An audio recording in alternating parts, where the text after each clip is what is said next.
네, 성도 여러분 안녕하십니까? 네, 오늘 하루도 잘 지내셨나요? 하루하루를 지내면서 무더운 여름날을 보내면서 이제 하루가 이렇게 아무 일 없이 그냥 이렇게 평안히 지나간다는 것 자체가 뭐 늘 똑같은 일상이기는 해도 참 하나님의 은혜고 감사할 일이구나 하는 것을 새삼 깨닫습니다. 오늘도 뭐 어제와 다를 것 없는 그런 하루이긴 하지만 이런 하루하루가 모여서 우리의 삶이 되고 인생이 되고 또 저 영원한 하늘을 준비하는 또 한순간이 된다는 것을 생각할 때에 허투루 보낼 시간이나 하루가 하나도 없는 것 같습니다. 오늘 이 소중한 시간에 특별히 이 화요 기도회를 기억하고 이 자리에 계시는 우리 성도님과 또 각 처소에서 또 이 시간을 기억하고 계시는 우리 성도님들에게 하나님께서 약속하신 축복으로 또 하나님께서 약속하신 성령 하나님의 임재를 통하여 성령 충만한 그러한 신앙과 믿음이 되시기를 간절히 소망합니다. 오늘은 사사기 18번째 시간인데요. 지난 안식일에도 사사기 기도원에 대해서 이제 말씀을 드렸었죠. 그리고 화요일 저녁 기도회 시간을 좀 말씀을 드렸는데 여전히 오시는 분들만 오시고 또 방송도 여전히 참여하시는 분들만 오시는 것 같아요. 좀 더 많이들 참여하시면 참 좋겠지만 참 그렇지 못한 게 참 아쉽고요. 분주한 때일수록 정말 가장 소중한 것이 무엇인지, 그러니까 우선순위가 무엇인지를 우리가 좀 기억하는 삶이 되었으면 정말 좋겠습니다. 우리 여러분들, 여기 계신 분들은 참 잘하고 계시는 건데 그렇지 못하신 분들도 좀 그러한 삶이 되었으면 정말 좋겠습니다. 오늘은 사사기 7장 24절에서부터 있는 말씀을 보겠습니다. 사사기 7장 24절부터 25절까지 있는 말씀을 보면 우리가 지난 시간에 이제 기드온과 300용사가 그 13만 5천이나 되는 그 미디안 그리고 동방 사람들의 연합군을 무찌르는 장면을 보았습니다. 정말 항아리와 횃불과 나팔을 가지고 그 300명이 그 13만 5천이라는 그 적군을 물리쳤던 것은 그들의 힘이 아니었어요. 그들과 함께 하시는 하나님의 힘이었습니다. 그러니까 방법으로 이긴 것이 아니라 믿음으로 이긴 그러한 전쟁이었죠. 그래서 우리가 지난 시간에 우리는 어떤 일을 앞두고 어떻게 해야 되나 어떤 방법을 찾을 때 하나님께서는 하나님을 전적으로 의지하는 사람을 찾고 계신다는 것을 보았고 그렇게 전적으로 하나님을 의지하는 사람을 통하여 하나님께서 역사하시는 놀라운 그러한 역사를 우리가 살펴보았습니다. 오늘은 이제 그 이후의 이야기들을 또 살펴보겠습니다. 여기 24절부터 25절까지 있는 말씀을 보면은 이제 그 전투가 끝나갈 무렵에 이 기드온이 에브라임 지파를 부릅니다. 기드온이 사자들을 보내서 에브라임 온 산지로 두루 다니게 하여 이르기를 내려와서 미디안을 치고, 그러니까 이 에브라임을 부르는데 그 에브라임 사람들이 이제 모여가지고 같이 그 전쟁에 참여해서 미디안의 두 방백 오렙과 스웹을 사로잡아서 그들을 죽입니다. 자, 그런데 이러한 내용으로 이제 사사기 7장에 마치고 이제 그 다음 8장으로 넘어가면서 한 이야기가 이제 또 펼쳐지는데요. 8장 1절에 에브라임 사람들이 기드온에게 이르되 네가 미디안과 싸우러 갈 때에 우리를 부르지 아니하였으니 우리를 이같이 대접함은 어찌 됨이냐 하고 그와 크게 다투는지라. 지금 여기 미디안을 물리치는 아직 전쟁이 다 끝난 건 아니에요.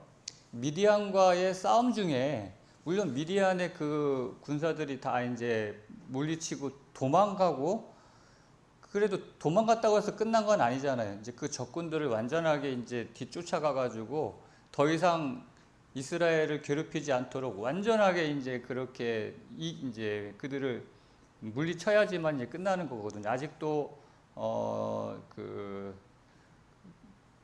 미디안의 그 방백 그 두 왕은 아직 도망가고 있는 상황이거든요. 근데 여기서 8장에 넘어오자마자 이 에브라임 지파가 기드온에게 불만을 토로합니다. 근데 여기 크게 다투는지라라고 되어 있는데 이것을 쉬운 성경에 보면은 에브라임 사람들이 화를 내었습니다라고 번역을 했어요. 다른 번역 성경들 보면은 격렬하게 항의하였습니다. 거세게 항의하였습니다. 이렇게 표현합니다.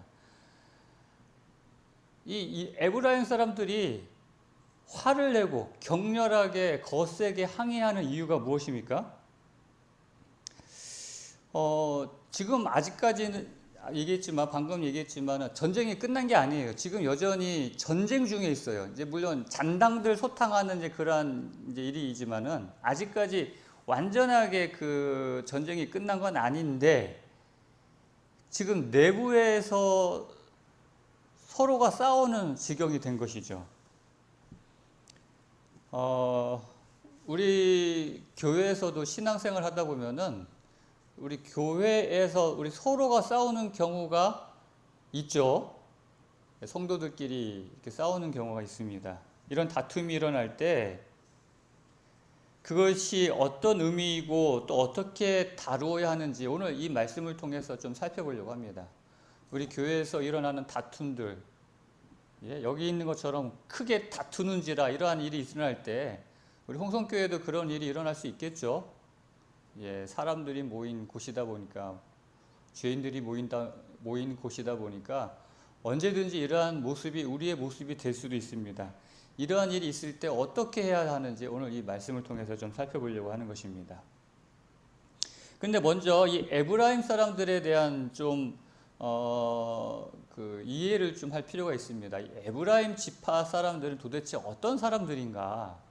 이스라엘에 12지파가 있는데 이 12지파의 그 각자의 특성들이 있어요. 우리도 보면은 각 지역마다 사람들의 특성이 있잖아요. 전라도, 경상도, 충청도, 강원도 다 지역마다의 사람들의 그 똑같은 사람들이긴 해도 지역마다 특성이 있듯이 이 12지파도 지파 사람들만의 좀 특성이 있습니다. 그런데 이 에브라임 지파 사람들의 특성을 보면은 이들은 불평, 불만이 많은 소위 투덜이 지파였어요. 성경에 보면은 아주 투덜투덜 입이 아주 대빨이 나와가지고 그런 이야기들이 많이 나오거든요. 한 예를 들면 그 여호수아 17장 14절에 보면은 이제 가나안에 이제 이스라엘 백성들이 여호수아의 지도로 이렇게 점령을 하고 난 다음에 이제 각 지파대로 이제 가나안 땅을 분배하거든요. 제비를 뽑아서 이제 분배를 합니다. 근데 분배할 때 이렇게 이야기합니다. 이 요셉 자손이 누구냐면은 요셉의 두 아들 에브라임과 므낫세예요. 에브라임과 므낫세가 그 한 지파를 차지했거든요. 지파가 됐어요. 그래서 12지파면 이때 레위 지파를 빼고 그 대신 이제 이 요셉의 두 아들이 에브라임, 므낫세가 한 지파씩이 된 겁니다. 그래서 이 요셉 자손, 다시 말하면 이 에브라임 지파가 속한 그 요셉 자손이 여호수아에게 말하여 이르되 내가 큰 민족이 되었거늘 당신이 나의 기업을 위하여 한 제비 한 분깃으로만 내게 주시면 어찌함이니까. 이게 무슨 말이냐면 우리가 이렇게 사람들도 많고 우리 지파가 이렇게 제일 세고 큰데 아니 저렇게 똑같이 저게 조그만 지파랑 똑같이 한 분깃만 주는 게 어디 있습니까? 하고 이제 불평하는 거예요. 불만을 나타내는 겁니다. 뭐예요? 그러니까 우리는 크니까 좀 하나 더 달라는 거예요. 우리는 제비 2개 뽑겠다. 이제 이런 의미겠죠. 근데 여호수아는 이야기하죠. 야, 너희들 사람도 많고 큰 민족인데 그러면 너희들이 개척해서 차지해라. 뭘 자꾸 왜 2개 달라고 하냐? 너희들 아주 땅 많은데 저 산림에 있는 철병거를 가진 저 가나안 민족도 많고 하니까 니들이 많은 만큼 스스로 개척해서 그 땅을 차지해라 라고 그때 여호수아가 이야기를 했었습니다. 그리고 또 재미있는 것은 이 에브라임이 지금 기드온과 크게 다투느라고 했어요. 왜 전쟁하고 있는데 우리 안 불렀느냐? 그런 얘기거든요. 근데 이때 나중에 또 똑같은 이야기를 합니다. 그 12장에 나와 보면은요, 에브라임 지파가 똑같은 이야기를 또 한 번 해요. 에브라임 사람들이 모여 북쪽으로 가서 입다에게 이르되 네가 암몬 자손과 싸우러 건너갈 때에 어찌하여 우리를 불러 너와 함께 가게 하지 아니하였느냐? 똑같은 얘기죠. 기드온에게 지금 얘기했던 것처럼 왜 미디안을 싸우러 갈 때 우리 안 불렀느냐 하고 크게 화를 냈던 것처럼 똑같이 화를 내고 있어요. 근데 나중에 나오겠지만 입다는 기드온하고는 완전히 다른 사람이에요. 기드온은 굉장히 부드럽고 어떻게 보면 좀 소심하고 우유부단한 사람이라서 아주 지금 이제 이야기하겠지만 좋게 이야기하고 끝났는데, 입다는 막 불같은 사람이거든요. 어디서 그딴 소리를 해가지고는 이 에브라임 사람들 이때 42,000명이 죽어요. 하여튼 이렇게 이 에브라임 사람들은 좀 불평, 불만, 그래서 투덜이 지파였던 것이죠.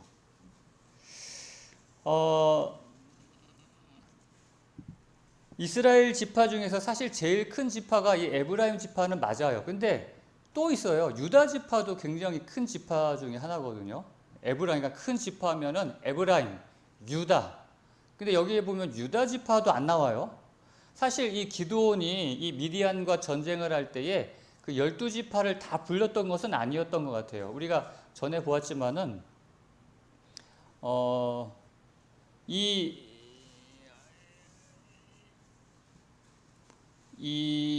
뭐죠? 북쪽에 이제 12지파 가운데 여기 안 나왔네. 그 보면은 이제 6장에 보면은 기드온이 이제 나팔을 불면서 이제 이제 싸움을 이제 이야기했을 때 미디안 사람들과 그 다음에 사자를 보내서 아셀과 스불론과 납달리를 이렇게 오게 했다는 이야기는 나와 있는데 그 외 다른 지파 이야기는 없거든요. 그러니까는 에브라임만 이 전쟁에 참여 못한 게 아니고, 그 기드온이 안 불렸던 건 아니고 유다 지파도 역시 동일한 이야기가 여기가 한 번도 안 나와. 유다 지파에 관해서는. 그 외 나머지 지파도 마찬가지고요. 그러니까 이 에브라임이 자기들만 그렇게 대접했던 것은 아니었다는 거죠. 이 에브라임 지파는 북쪽, 그래서 나중에 그 이제 솔로몬 이후에 이렇게 나라가 이렇게 나누어지고 그때 북쪽의 10지파가 이제 북방 이스라엘이 되고 남쪽의 2지파가 이제 남방 유다가 됩니다. 그래서 대표적인 큰 지파 해가지고 북쪽에는 에브라임, 남쪽엔 유다. 그래서 북방 이스라엘이라고도 하지만은 이제 북쪽에 있는 이스라엘이 반역하고 패역했을 때 하나님께서 선지자를 계속 보내면서 그들에게 호소할 때 북방 이스라엘아 이렇게 하지 않아요. 에브라임아, 에브라임아 이렇게 이야기합니다. 특히 호세아서를 보면 그렇게 이야기가 나서 성경에서 여러분이 에브라임아 하면은 이거는 북쪽 이스라엘을 이야기하는 것으로 이해하시면 돼요. 그 10개의 지파 중에 제일 큰 지파였던 북방 이스라엘. 그래서 하여튼 이 에브라임 지파는 좀 굉장히 자부심이 있는 지파입니다. 우리는 이 사람도 많고 또 이 에브라임의 그 지파에서 여호수아가 이 에브라임 지파 사람이거든요. 그 진짜 가나안을 점령했던, 가나안으로 이스라엘을 이끌었던 그 여호수아가 우리 사람이야 하면서, 우리도 왜 그런 거 잘 하지 않습니까? 우리 그 동네에 또 유명한 사람 나오면은 그 다른 데 가가지고 자랑하잖아요. 야, 우리 동네에 우리 홍성에 누가 있나요? 김재하진 장군. 야, 김재하진 장군 우리 홍성 사람이야. 뭐 이러면서 그렇게 이야기하듯이 이 에브라임이 이제 그런 좀 자부심이 있었다는 것이죠. 어떤 엘리트 의식 같은 거요. 그래서 전쟁에 이제 이기고 나자 이제 거의 뭐 승기를 잡고 난 다음에 에브라임은 왜 처음부터 자기를 부르지 않았느냐 가지고 이제 시비를 거는 겁니다. 근데 사실 이 기드온이 이 미디안과 싸우려는 이 이야기가, 이 소식이 비록 기드온이 이 뭐 미디안, 므낫세나 그다음에 아까도 얘기했지만 아셀, 스불론, 납달리 같은 족속에게만 사람을 보냈다고 해도 다른 지파 사람들은 몰랐을까요? 이 기드온이 미디안과 싸우려 한다는 소식을 다른 지파 사람들은 몰랐을까요? 아니에요, 여러분. 미디안이 쳐들어왔고요. 그리고 이제 여전히 또 이 이스라엘 백성들은 진짜 막 초긴장 상태에 있는데 그때 기드온이 일어나서 나팔을 불고 사람들을 모았다. 그래서 32,000명의 군사들이 모였다더라. 이런 이야기들이 순식간에 그 이스라엘에 다 퍼졌을 거란 말이죠. 에브라임도 분명 그 이야기를 들었을 거예요. 그런데 야, 기드온이 저 전쟁하려고 하는데 그럼 야, 우리도 같이 싸워야지 하고 나가야 되는데 안 나갔거든요. 왜요? 눈치만 보고 있었던 것이. 야, 이거 잘못하다가는 이거 네, 큰일 나는데.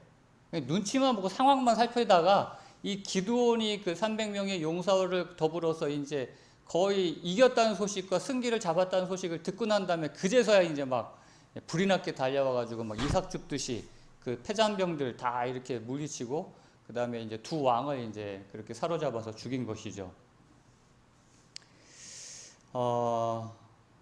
그런데 이렇게 정말 말도 안 되는 이런 말을 통해서 시비를 걸고 있는 이 에브라임에게 했던 기드온의 모습을 우리가 좀 살펴볼 필요가 있는 것입니다.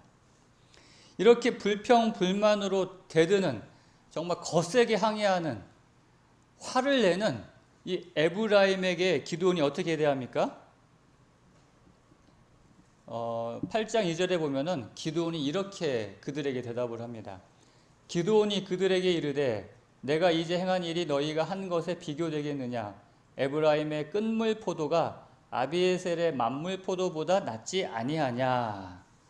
정말 기막힌 표현이에요. 이게 뭐냐면 야, 니네들 제일 나쁜 포도가 우리 제일 좋은 포도보다 더 낫지 않냐?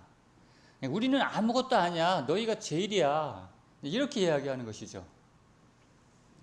이어서 3절에는 하나님이 미디안의 방백 오렙과 스앱을 너희 손에 넘겨주셨으니 내가 한 일이 어찌 능히 너희가 한 것에 비교되겠느냐 하니라. 기드온이 이 말을 하매 그때에 그들의 노여움이 풀리니라. 야, 진짜 뭐 싸우려고 막 덤비다가 이 기드온의 말을 딱 듣고 나니까 이거 뭐 싸움이 안 되는 거예요. 이제 막 화를 냈던 그 화가 다 풀리는 겁니다. 에이, 뭐 그럴 수도 있지 뭐 하면서 이제 웃으면서 이제 돌아가는 것이죠. 사실 이 싸움은 진짜 기드온하고 300명이 다 한 거 아닙니까? 물론 하나님께서 역사하셔서 이루어 주신 것이긴 하지만 기드온과 그 300명을 통하여 하나님께서 정말 싸움을 다 정말 끝낸 싸움에서 패잔병들 그리고 오렙과 스앱을 그냥 이삭 줍듯이 그냥 이렇게 잡아가지고 그렇게 죽였는데 그런데도 기드온은 난 아무것도 아니야. 니들이 최고야. 니들이 한 것이 최고야 하면서 그들을 지켜 세웁니다. 여기서 우리가 기드온의 성격을 좀 이제 볼 수가 있죠. 우리가 계속해서 살펴보았지만 기드온의 성격이 굉장히 좀 뭐라면 좀 좋지 않은 말로 표현하면 좀 우유부단해요. 이게 뭐 확실하게 맺고 끊는 게 없습니다. 갈까 말까 꼭 이런 식이거든요. 하나님께서 함께 하신다는 것을 하나님의 그 당신이 내게 말씀하시는 당신이 주님이신 것을 보여주시옵소서 해가지고 반성해서 불이 나온 것을 봤고요. 그리고 양털 시험을 통해서 주님께서 함께 하신다는 것을 경험했음에도 마지막까지 주저했던 것이 기드온이에요. 300명만 남았을 때. 그만큼 이 기드온은 어떻게 보면 좀 소심하고 좀 우유부단했는데 좋게 말하면 이런 사람들은 적이 없어요. 막 싸우지를 않아요. 이렇게 그냥 좋은 게 좋은 거다 해가지고는 웬만하면 싸우지를 않으려고 하거든요. 그래서 우리가 여기서 겸손과 온유와 또 어떤 명예나 영광을 추구하지 않는 어떤 기드온의 그런 성품을 우리가 볼 수 있습니다. 기드온이 이렇게 말할 수 있었던 것은 에브라임 사람들에게 물론 그 기드온의 어떤 성격, 성품 자체가 그랬던 것도 있지만 정말 중요한 거는 이 기드온이 하나님을 만났어요. 그러니까 하나님을 경험한 겁니다. 하나님을 경험한 사람의 모습이 바로 이런 사람의 모습이라는 것입니다. 지금까지 그가 하나님을 경험해가지고 하나님의 임재를 통하여 그 300명의 군사들과 함께 그 모래와 같은 적군을 물리치고 난 다음에 나는 정말 아무것도 아니구나. 정말 그 살아계신 하나님의 그 놀라운 그 능력과 역사를 경험한 다음에 자기를 드러낼 수가 없는 거예요. 아무리 지금 에브라임이 와가지고 말도 안 되는 소리로 막 시비를 걸어도 그래 니들 말이 맞아. 난 아무것도 아니야. 니들 말이 맞아. 화가 날 수가 없는 겁니다. 그래서 우리가 예수님께서 하신 말씀 우리가 기억하죠. 예수님께서 팔복 가운데 화평하게 하는 자는 복이 있나니. 그 화평하게 하는 자는 어떤 축복이 있어요? 하나님의 아들이라 일컬음을 받는다라고 했습니다. 이게 굉장히 중요합니다.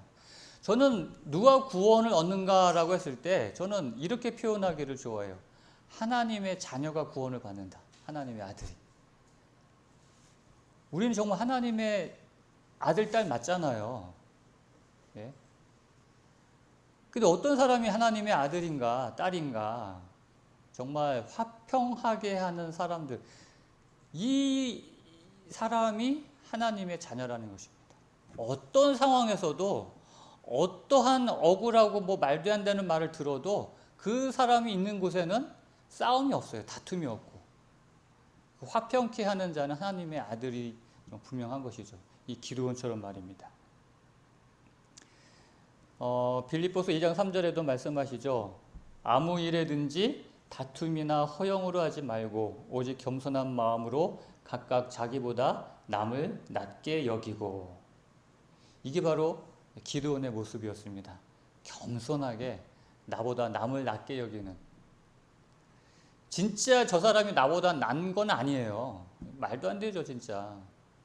그럼에도 불구하고 나보다 남을 낮게 여기는. 이게 그냥 그래 이게 아니라 진심으로 그렇게. 이런 기드온의 마음이 느껴졌기 때문에 에브라임 사람들이 그 화를 누그러뜨리고 돌아갈 수 있었던 것이에요. 그리고 또 한 가지 배울 것은 우리 기드온의 모습 속에서 이 말이 얼마나 중요한가를 알게 됩니다. 똑같은 말을 하더라도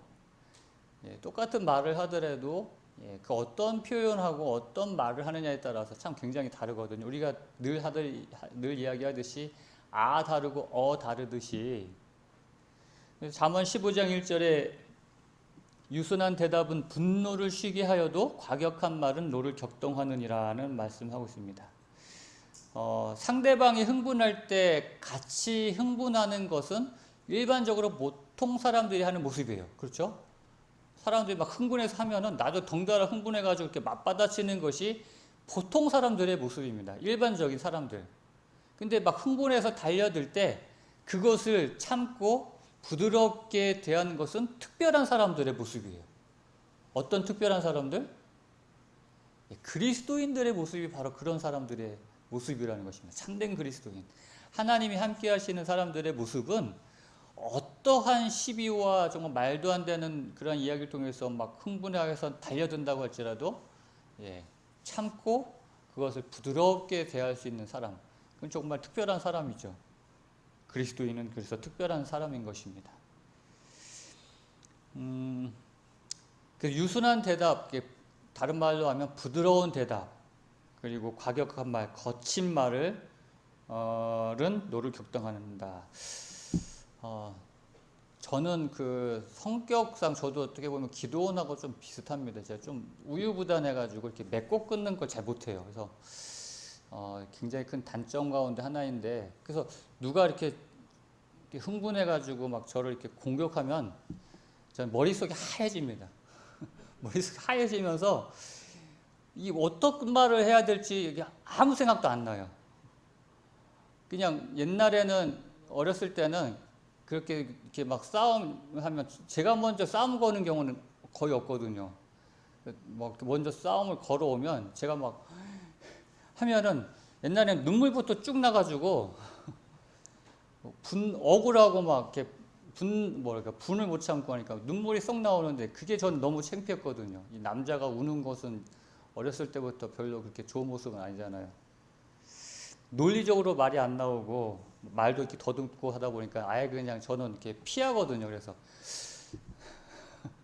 그 싸움이 저도 잘 안 됩니다. 그래가지고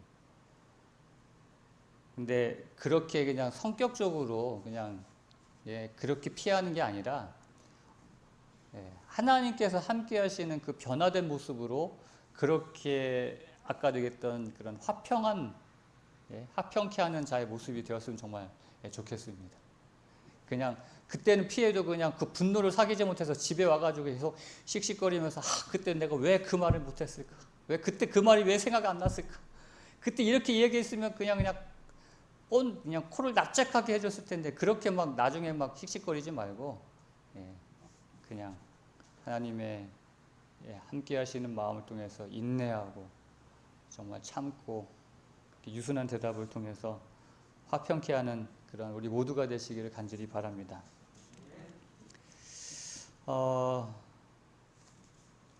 하여튼 이 말씀을 통해서 기드온이 이 말을 하매 그때에 그들의 노여움이 풀리니라. 정말 우리도 이 말을 하매 그때 그들의 노여움이 풀리니라는 이러한 일이 일어나게 되기를 정말 바라는 것입니다. 여기서 우리가 또 하나 배울 것이 있어요. 기드온에게 배울 점은 뭐냐면은 기드온은 그가 싸우는 대상을 제대로 알았다는 것입니다. 지금 아직 전쟁 중입니다. 아직 전쟁이 끝난 것이 아니었고요. 지금 기드온이 싸워야 할 대적은 누굽니까?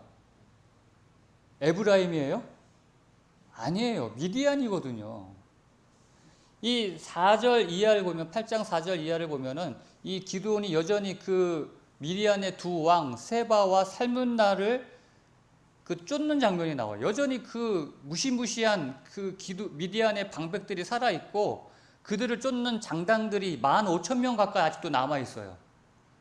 적지 않은 숫자의 그런 적군들이 아직도 남아 있는 상황에서 이 에브라임이 말도 안 되는 소리로 이렇게 막 시비 걸어온다고 해가지고 같이 흥분해서 싸우면 이거 진짜 말이 안 되는 거거든요. 잘 싸우는 것도 중요하지만 자기의 대적이 누구인지 아는 것은 더 중요합니다.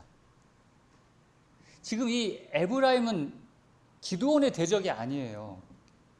기드온의 대적은 미디안이거든요.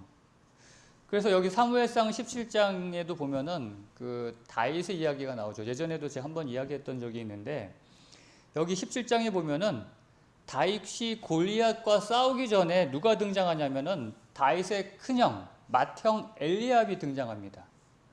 근데 이 큰형 엘리압이 이 다윗의 속을 막 긁어놔요.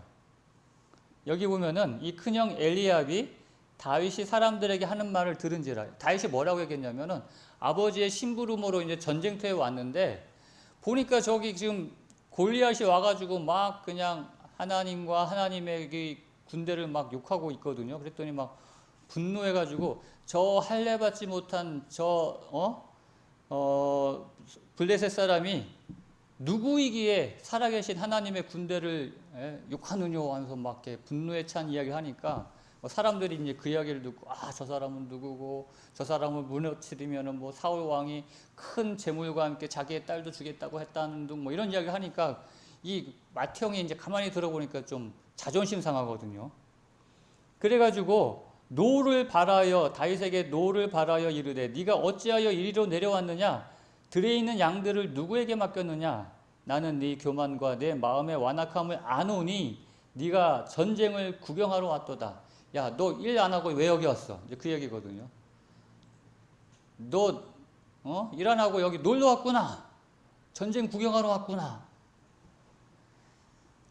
근데 여기 보니까 네 교만과 내 마음의 완악함을 아노니 이게 참 이 표현이 이 다윗에 듣기로는 참 기가 막힌 이야기예요. 형이라는 사람이 자기한테 뭐라고 했냐면은 이 건방지고 이 못된 녀석아 이제 그런 이야기거든요. 이 건방진 녀석아, 야 이 나쁜 놈아 이러면서 일도 안 하고 여기 뭐하러 왔어? 싸움 구경하러 왔어? 하면서 막 하니까 이 다윗이 이런 이야기를 들었을 때 어땠을까요, 마음이? 속상하지 않을까요? 부하가 났겠죠. 지금 자기는 진짜 의분이 나가지고 저 골리앗과 싸우려는 그런 마음을 가지고 지금 이야기한 건데 형이라는 자가 싸움 구경하러 왔다고 막 뭐라고 하니까 얼마나 화가 납니까? 근데 이런 억지 소리를 들었을 때 만약에 다윗이 이때 그 형 엘리압과 그냥 대들어가지고 아니 형 그게 무슨 소리입니까? 하면서 막 대들면서 싸웠다고 한다면 아마 이후에 이 믿음으로 이 다윗이 골리앗과 싸우는 장면은 아마 없었을 거예요. 여러분 잘 기억하셔야 됩니다. 마귀는요, 이 악한 마귀는 항상 우리가 중요한 싸움을 앞두고 있을 때 이렇게 에브라임이나 엘리압을 항상 보냅니다. 그래서 이 엘리압과 에브라임 같은 자들을 늘 우리에게 보내가지고 이 중요하고 큰 싸움을 실패하게 하게 만든다는 것이에요. 그래서 여러분들의 그 삶 가운데 엘리압이나 에브라임 같은 사람들이 나타나면 이거는 악한 마귀가 보낸 자들이구나. 이걸 아셔야 돼요. 괜히 아무 생각 없이 그냥 맞서 싸우면은 이거 진짜 이거 큰일 납니다. 이거. 여러분 이 다윗이 엘리압하고 싸워서 이겨봤자 그 아무 의미 없는 거지 않습니까? 그리고 만약에 이긴다고 한들 동생이 형 이겼다고 해가지고 누가 칭찬할 사람 누가 있겠어요? 우리 하나님의 백성 성도끼리의 싸움이 그렇습니다. 아무리 뭐 내가 잘해서 이겨도 의미 없어요. 여러분 정말 우리 교회에서 이런 다툼이 일어날 때 이런 상황에 처하게 된다면 엘리압 에브라임 이 악한 사단이 나를 넘어뜨리기 위해서 이 중요한 싸움을 앞두고 이 중요한 일을 앞두고 이 중요한 교회의 이런 일을 앞두고 나를 통해서 이 교회를 혼란에 빠뜨리려고 이렇게 하는구나. 이거 아셔야 돼요. 그래서 여러분 엘리압이나 에브라임이 막 말도 안 되는 소리로 막 싸우자고 할 때에 같이 싸우시면 안 돼요. 기드온은 지금 싸워야 할 대적이 누군지 그게 미디안인지 에브라임인지 정확히 알았습니다. 그래서 우리가 싸워야 할 적은 목사도 아니고 장로도 아니고 집사도 아니고 우리가 싸워야 할 대적은 악한 마귀라는 것을 여러분 꼭 기억하시길 간절히 바랍니다. 마지막으로 여기 이 사사기 8장 1절부터 3절까지 있는 이 말씀에 대해서 화이트 부인이 한 말씀을 좀 읽고 마치려고 합니다. 여기 보면은 이렇게 말씀하셨어요. 기드온의 겸손하고 사려 깊은 대답은 에브라임 사람들의 분노를 쉬게 하였고 그들은 평안히 집으로 돌아갔다. 오늘날 세상의 어려운 문제들 가운데에 거의 대부분은 에브라임 사람들을 충동질했던 것과 똑같은 악한 성벽에서 비롯된 것들이다. 여러분 잘 보셔야 돼요. 오늘날 세상의 어려운 문제 가운데 거의 대부분이요. 교회에서나 세상에서나 모든 문제들의 거의 대부분은 이 에브라임 사람들을 충동질했던 것과 같은 똑같은 악한 성벽에서 비롯된 것이라는 것이에요. 정말 말도 안 되는 교만에 빠져가지고. 그런데 이런 악한 성질에 의해서 비롯되어 가지고 이렇게 문제가 일어날 때, 그러나 만약 부당하게 비난을 받고 욕을 먹는 사람들이 이렇게 에브라임과 같은 사람들에 의해서 악한 성벽에 의한 사람들에 의해서 문제가 일어날 때 부당한 비난과 욕을 먹는 사람들이 모두 겸비한 무아의 정신, 곧 기드온의 정신을 보여준다면 끔찍한 일들을 얼마나 많이 피할 수 있었겠는가. 이러한 기드온의 정신, 이 무아의 정신을 가진 사람들만 있었다면 이렇게 에브라임과 같이 정말 악한 성격을 가진 사람들이 그렇게 부당하게 시비를 건다고 했어도 그런 끔찍한 일은 일어나지 않았을 거라는 거예요. 대부분의 문제, 끔찍한 일들은 이렇게 악한 성벽을 가진 이 에브라임 같은 사람들과 그러한 부당한 대우와 부당한 소리를 들었을 때 또 맞받아치는 사람들 때문에 일어나는 거예요. 그런데 기드온처럼 자신을 비우고 겸손히, 예, 그렇게 기드온의 정신을 보여준다면 이런 끔찍한 일들, 교회에서 일어나는 대부분의 불화나 세상에서 일어나는 이런 끔찍한 일들은 일어나지 않는다는 것입니다. 우리 홍성교회가요, 우리 기드온의 정신을 가지고 우리가 어떤 일이 있어도 사단이 좋아할 만한 그런 일은 하지 않았으면 좋겠어요. 아무리 그것이 하나님의 일이라 할지라도 이렇게 막 그냥 거친 언사를 가지고 정말 어떻게 그런 모습은 아니라는 것이죠. 부드럽게 정말. 그리고 부당한 어떤 말도 안 되는 소리를 듣는다 할지라도 기드온의 정신을 가지고 부드럽게 또. 그러니까 이 에브라임과 같은 사람이 있어서도 안 되고, 혹 에브라임과 같은 사람들이 있다 할지라도 기드온 같은 마음으로 있다고 하면 또 싸움은 일어나지 않는다는 것이죠. 이제 마무리를 지으면서 기드온에게 있어 가장 위대한 거는요, 저는 이 기드온에게 있어서 가장 위대한 점은 그 300명의 용사를 데리고 가서 그 미디안을 물리쳤을 때가 아니라고 생각해요. 저는 바로 이때 이 에브라임의 이런 말도 안 되는 이러한 그 시비를 받았을 때 그것을 겸손히 대했던 이 모습이 저는 기드온의 가장 위대한 모습이라고 저는 생각합니다. 잠언 16장 23절에 잠언 16장 32절에 있는 말씀 읽고 마치겠습니다. 노하기를 더디하는 자는 뭐보다 낫고요? 용사보다 낫고, 이 미디안을 물리치는 성을 빼앗는 용사보다 난 게 바로 이렇게 노하기를 더디하고 마음을 다스려서 부드러운 이러한 사람들이 큰 용사 300명의 용사보다 낫다는 것이죠. 마음을 다스린 자는 성을 빼앗는 자보다 납니다.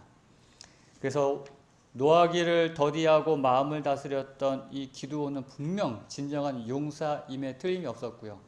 오늘 우리 홍성교회 우리 모든 성도님들도 이러한 진정한 용사들이 되시기를 간절히 바라면서 오늘 말씀을 마치겠습니다. 자, 이제 우리가 하나님께 개인적으로 기도하는 시간을 갖겠습니다. 우리도 기드온처럼 정말 노하기를 더디하고 마음을 다스리는 진정한 용사가 될 수 있도록 그렇게 하나님을 만나는 시간을 갖게 되시길 바라고요. 또 여러분 개인적인 기도의 제목을 가지고 하나님께 기도합니다. 하나님 아버지, 오늘 말씀을 통하여 우리에게 마음을 다스리는 것이 얼마나 중요한지를 말씀해 주셔서 감사합니다. 혹 우리의 삶 가운데 에브라임 사람들처럼 또는 엘리압처럼 우리에게 부당하게 또 우리를 화나게 말도 안 되는 그러한 말을 통하여 그렇게 우리를 대항하여 싸우려 할 때에 기드온을 생각하게 하여 주시고 또 다윗을 생각하게 해 주셔서 부드러운 말로 나보다 남을 낮게 여기는 그러한 예수님의 마음을 가짐으로 그렇게 화평케 하는 하나님의 아들이 될 수 있도록 도와주시옵소서. 우리 홍성교회 우리 모든 성도님들이 모두가 다 어디에 있든지 간에 우리가 있는 그곳이 화평케 하는 하늘의 분위기를 나타내는 곳이 되기를 원합니다. 그래서 우리가 하나님의 아들로서 하나님을 보여주는 그러한 사람들이 다 되게 하여 주시옵소서. 돌아가는 발걸음도 함께 해 주시옵시고 다음에 만날 때 반갑고 또 밝은 모습으로 다시 만나 함께 주님을 찬양할 수 있도록 인도해 주시옵기를 예수님의 이름으로 기도하옵나이다. 아멘.